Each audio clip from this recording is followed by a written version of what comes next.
తెలంగాణ రాష్ట్ర సమితి ఆవిర్భవించిన తర్వాత తొలి సభ సింహగర్జన పేరుతో కరీంనగర్లోని ఎస్ఆర్ఆర్ కళాశాల మైదానం వేదికగా మారింది. మరొకసారి తెలంగాణ రాష్ట్ర సమితి అదే బీఆర్ఎస్గా మారిన తర్వాత ఇటీవల ఒక మళ్ళీ కార్యకర్తలకి దిశానిర్దేశం నింపడానికి కరీంనగర్లో మరొక సభ ఏర్పాటు చేస్తున్నారు. ఇప్పటికే మాజీ ఎంపీ బోయినపల్లి వినోద్ కుమార్ గారు కరీంనగర్ లోక్సభ పరిధిలో పర్యటిస్తున్నారు. ఎన్నికల శంఖారావాన్ని ఆల్మోస్ట్ ఆల్ మోగించిందని చెప్పొచ్చు. బీఆర్ఎస్ కరీంనగర్ కథనభేరి పేరిట ఈ నెల 12న కరీంనగర్ ఎస్ఆర్ఆర్ కళాశాల మైదానంలో భారీ బహిరంగ సభకు ఏర్పాట్లు సిద్ధమయ్యాయి. ఇదే అంశానికి సంబంధించి మరింత సమాచారం మనం తెలుసుకుందాం. నమస్తే, ఎట్లాంటి ప్లాన్తో మీరు ముందుకెళ్తున్నారు? ఈ సభను ఎట్లా సక్సెస్ చేసేటువంటి అవకాశం ఉంది? అంటే కరీంనగర్లో మీరు ఇంతకుముందు చెప్పినట్టు తెలంగాణ రాష్ట్ర సమితి పార్టీ ఆవిర్భించిన తర్వాత తొలి సభని ఇక్కడ పెట్టడం జరిగింది. కేసీఆర్ గారికి ఏ కార్యక్రమం మొదలుపెట్టాలన్నా కరీంనగర్ నగరం నుండి మొదలుపెట్టేటువంటి ఒక ఆనవాయితీ ఉన్నది. కాబట్టి ఈ పార్లమెంట్ ఎన్నికల్లో కూడా మళ్ళీ కూడా కరీంనగర్ నగరం నుండే ఈ బహిరంగ సభతో ఎన్నికల ప్రచారాన్ని ప్రారంభిస్తున్నారు. ఈ సభలో కరీంనగర్ పార్లమెంట్ నియోజకవర్గం నుండి మరి చాలా గ్రామాల నుండి ప్రతి గ్రామం నుండి మరి వేల సంఖ్యలో జనం రాబోతున్నారు. ఈ సభ చాలా బ్రహ్మాండంగా సక్సెస్ అవుతుంది. ఈ సభలో కేసీఆర్ గారు తెలంగాణ కోసం, తెలంగాణ రాష్ట్రం కోసం, తెలంగాణ ప్రజల కోసం పార్లమెంట్లో మరి గులాబీ జెండా శ్రేణులు ఉండాలి, బీఆర్ఎస్ పార్టీ నాయకులు పార్లమెంట్లో ఎంపీలుగా ఉంటేనే మన తెలంగాణ ప్రజలకు రక్షణ, తెలంగాణ రాష్ట్ర అభివృద్ధి కోసం పోరాటం చేసేటువంటి గొంతుకలు మరి పార్లమెంట్లో ఉండాలని చెప్పి అవన్నీ కూడా వారి ప్రసంగంలో ప్రజలకు తెలియజేస్తారు. కాబట్టి ఈ బహిరంగ సభ చాలా పెద్ద ఎత్తున మరి శ్రేణులు రావడానికి సిద్ధంగా ఉన్నారు. మా కార్యకర్తలు గ్రామం నుండి తరలి రావడానికి ఇప్పటికే మాకు సందేశాలు పంపుతున్నారు. పెద్ద ఎత్తున మరి ఏర్పాట్లు చేసుకొని ప్రజలు తరలి వస్తున్నారు. ఇప్పుడు కరీంనగర్ లోక్సభ పరిధిలో 7 అసెంబ్లీ నియోజకవర్గాలు ఉన్నాయి. 7 అసెంబ్లీ నియోజకవర్గాలకి ఇన్ఛార్జెస్ను కూడా నియమించడం జరిగింది. అంటే ఏ దిశానిర్దేశం చేసేటువంటి అవకాశం ఉందంటారు సభలో కేసీఆర్ గారు?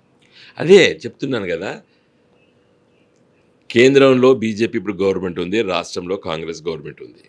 కాబట్టి ఈ రెండు రాజకీయ పార్టీలు అక్కడ ఇక్కడ పరిపాలన చేసే సందర్భంలో పార్లమెంట్ ఎన్నికలు వస్తున్నాయి. ఈ పార్లమెంట్ ఎన్నికల లోపల తెలంగాణ ప్రజల తరఫున పార్లమెంట్లో తెలంగాణ స్పృహ ఉండి, తెలంగాణ సొయ్యి ఉండి, తెలంగాణ ప్రజల క్షేమం కోసం ఆరాటపడేటువంటి ఎంపీలు పార్లమెంట్లో ఉండాలి. కాబట్టి కేసీఆర్ గారు అవన్నీ కూడా ప్రస్తావిస్తారు, మాట్లాడతారు. తెలంగాణ రాష్ట్ర ఏర్పాటు కోసం కూడా 2004లో 5 ఎంపీలు ఢిల్లీలో అడుగుపెట్టి తెలంగాణ తీసుకురావడం జరిగింది. ఆ ప్రక్రియ మొదలుపెట్టాం. చివరిగా 2 ఎంపీలు ఉన్నప్పుడు కూడా తెలంగాణ రాష్ట్రాన్ని సాధించడం.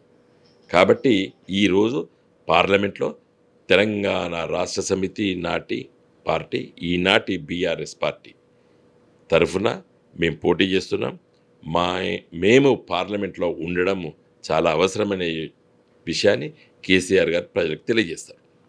కొద్ది రోజుల్లోనే మరొక ప్రభుత్వం ఏర్పాటు చేసే అవకాశం ఉంది లోక్సభ ఎన్నికల తర్వాత అని చెప్పి బీజేపీ నేత లక్ష్మణ్ చెప్తున్నటువంటి ఒక ప్రకటన. అలాగే బీఆర్ఎస్ పార్టీకి చెందినటువంటి పలువురు నేతలు ఇతర పార్టీలకు జంప్ అయినటువంటి పరిస్థితి ఎట్లా చూడవచ్చు ఆఫ్టర్ అసెంబ్లీ ఎలక్షన్స్? అసెంబ్లీ ఎన్నికల తర్వాత నా దృష్టిలో ఏ మార్పులు జరగవండి. ఇప్పుడు రేవంత్ రెడ్డి గారి నాయకత్వంలో ప్రభుత్వం ఏర్పడ్డదండి, దాన్ని పని చేయనియాలి. ఎంతవరకు పని చేస్తారు, ఏం పని చేస్తారా చేయరా ప్రజలు నిర్ణయం చేస్తారు తప్పితే కానీ పార్టీ నాయకులు నిర్ణయం చేస్తారండి. బీజేపీ పార్టీ అలా మాట్లాడడం కరెక్ట్ కాదు. లక్ష్మణ్ గారు అంటే నువ్వు ఎవరిని ప్రోత్సహిస్తున్నావు అంటే పార్టీ చీలికలు ప్రోత్సహిస్తున్నావా లక్ష్మణ్ గారు? ఎట్లా వస్తుంది? మీకు ఎంతమంది ఎమ్మెల్యేలు ఇప్పుడు?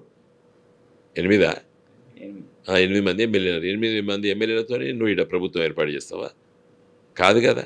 ఎలా రేవంత్ రెడ్డి గారికి ప్రజలు మద్దతు ఇచ్చిండు, ఆయన గవర్నమెంట్ ఫామ్ చేసిండు. కాబట్టి దాన్ని కొనసాగించాలి తప్పితే విమర్శించండి, ఆ పని విధానం పైన విమర్శిద్దాం. మేము కూడా ఉత్త కూర్చుంటామా? రేవంత్ రెడ్డి గారు హామీలన్నీ అమలు చేయాలని చెప్పి ప్రజల తరఫున ఉంటాం, పోరాటం చేస్తాం. ప్రజలకి అధికార పక్షం ఎంత ముఖ్యమో ప్రతిపక్షం కూడా అంత ముఖ్యం. మేము ఆ పాత్ర నిర్వహిస్తాం. 5 సంవత్సరాలు ఈ రేవంత్ రెడ్డి గారి ప్రభుత్వం నడిస్తే వాళ్ళు చేసేటువంటి పనులు ప్రజలకు విశ్లేషణాత్మకంగా మేము వివరిస్తాం. మీకు ఏమి హామీలు ఇచ్చిండ్రు, ఏమి అమలు చేసిండ్రు, వాళ్ళు చేసే తప్పిదాలను ప్రజలకు ఎత్తి చూపిస్తాం. ఆ విధంగా మళ్ళీ అధికారంలోకి రావాలి తప్పితే కానీ మేము కూర్చుతాం, డబుల్ సర్కారు ఏంది, డబుల్ ఇంజన్ సర్కారు, ఇవన్నీ కరెక్ట్ కాదు. అట్లా బీజేపీ నాయకులు మాట్లాడడం. సరే, బీజేపీ చరిత్ర ఈ 15 ఏళ్ళలో చూసింది ఏందండి, ఏక్నాథ్ షిండేలను ప్రోత్సహిస్తున్నారు వాళ్ళు. కాబట్టి అది కరెక్ట్ కాదు. సో ఒకవైపు కాంగ్రెస్ పార్టీ వాళ్ళు, భారతీయ జనతా పార్టీ వాళ్ళు అంటున్నారు ఏస్తే గీస్తే లోక్సభలో అయితే రెండు జాతీయ పార్టీలే మనుగడ సాధించే అవకాశం ఉంది, రాబోయే కాలంలో బీఆర్ఎస్ కనుమరుగవుతుందని చెప్పేసి కామెంట్ చేస్తున్నటువంటి పరిస్థితి. ఇప్పుడు మా కామెంట్ చేసిన నాయకులు ఉన్నారు కదండి, వీళ్ళ గురువులు ఇద్దరు.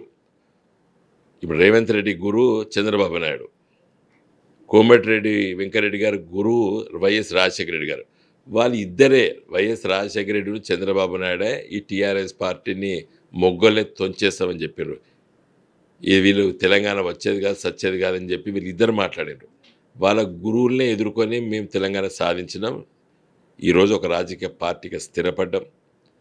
ఒక బలమైన రాజకీయ క్యాడర్ ఉన్నటువంటి రాజకీయ పార్టీ ఇలా గులాబీ జెండా.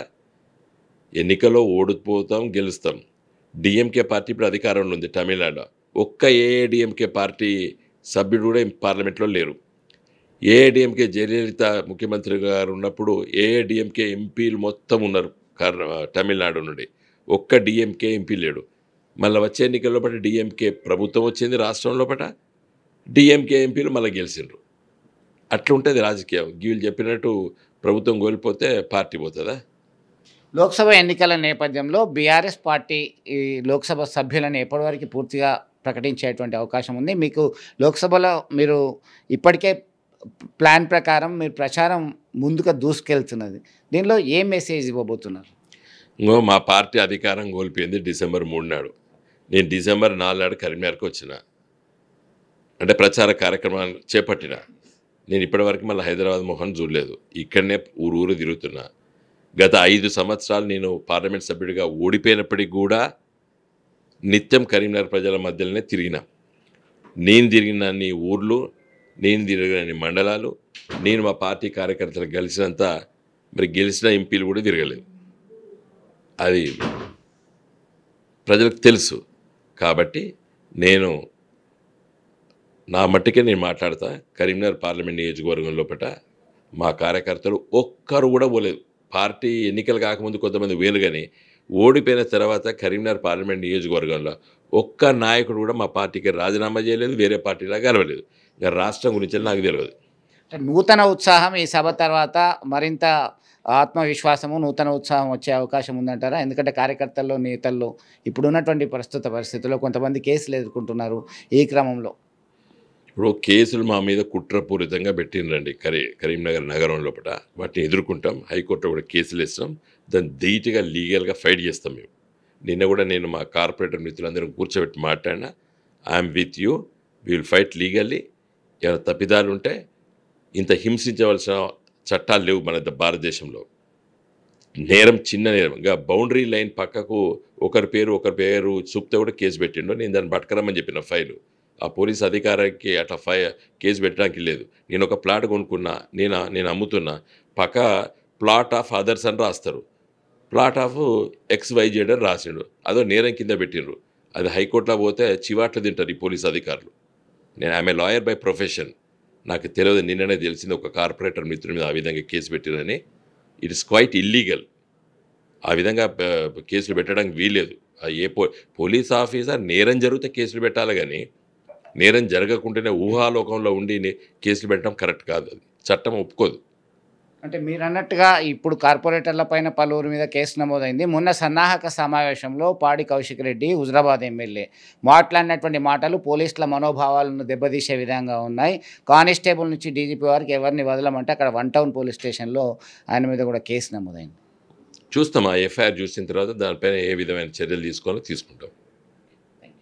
సో మొత్తం మీద SRR కళాశాల మైదానంలో జరిగే కరీంనగర్ కథన భేరితో మరింత ఉత్సాహంతో ముందుకెళ్తాం. ప్రజలతోనే ముందు నుంచి ఉన్నాను. తన ప్రచారంలో ఎలాంటి లోటుపాట్లు లేకుండా ప్రజలకి మమేకమై ప్రజలతోనే ఉన్నాం. ఖచ్చితంగా తెలంగాణ బలం గలం బీఆర్ఎస్ మాత్రమే అనే ఇండికేషన్ ఇచ్చేటువంటి ప్రయత్నం ఈ సభ ద్వారా మరొకసారి చెప్పేటువంటి అవకాశం